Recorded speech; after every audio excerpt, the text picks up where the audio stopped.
In this tutorial, we're going to look at how to turn the BBC Microbit into a dice.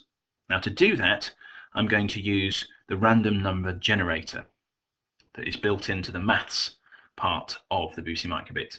So what we're going to do, first of all, is create a variable called dice number. And we click on make a variable and we type the name here, then click OK. I've already done that, so I've created a variable. This is a number that changes, called dice number. Now what I want to do is create a program that when I shake it, as we are making a dice after all, when I shake it, then I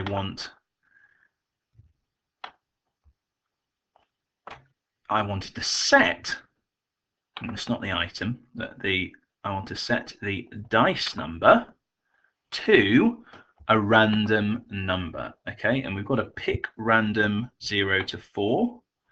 Okay, now actually I need to have pick random 0 to 5 because that would give me 6 different options, 0 being one of them, 1 being one of them, 2, 3, 4, 5. Okay, so set dice number to pick random number between 0 and 5. So now when I shake it, it will set that number to a random number between 0 and 5, but it's got no instructions to tell it what to do at the moment when it receives those numbers. So that's what we're going to program now.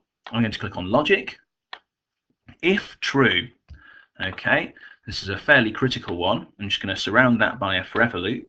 So forever, at any time, if this condition is true, then do something. So we want to say forever if, and this is the critical one here, if the something equals something, if the 0 equals 0, we're going to change this 0 so that actually it says if the dice number equals 0, then I want to show a picture. So the picture I'm going to show is this one, because I'm going to say every time it gets to 0, it's going to be a 1. So you can see on screen here, it's going to show a 1 when I have the dice number 0. Now what I want to do is create, by duplicating this, right click, duplicate.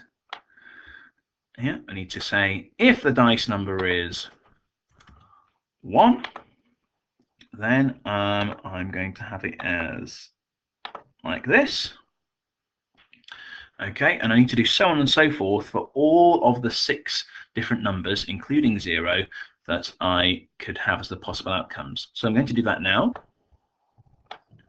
So as you can see, I've now created conditions for each of the numbers. So let's review what we've got in our code here. It says on shake, set the dice number to a random number between 0 and 5.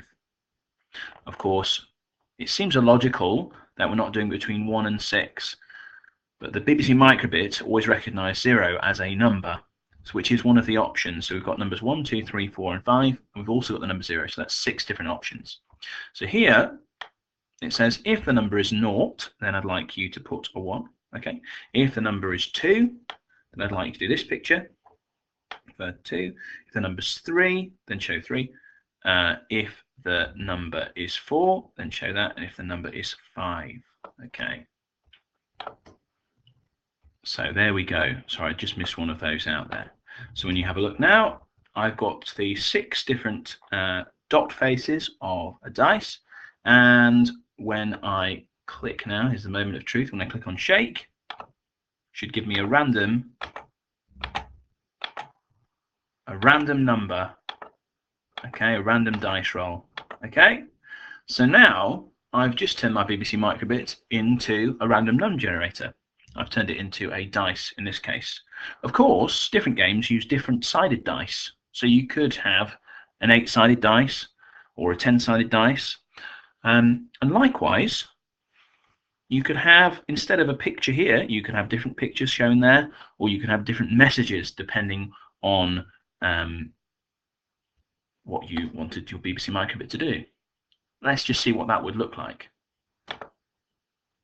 Here, using the random number generator, I have created a simple magic 8-ball. So, for example, when I shake it, it will either say yes, no, or maybe.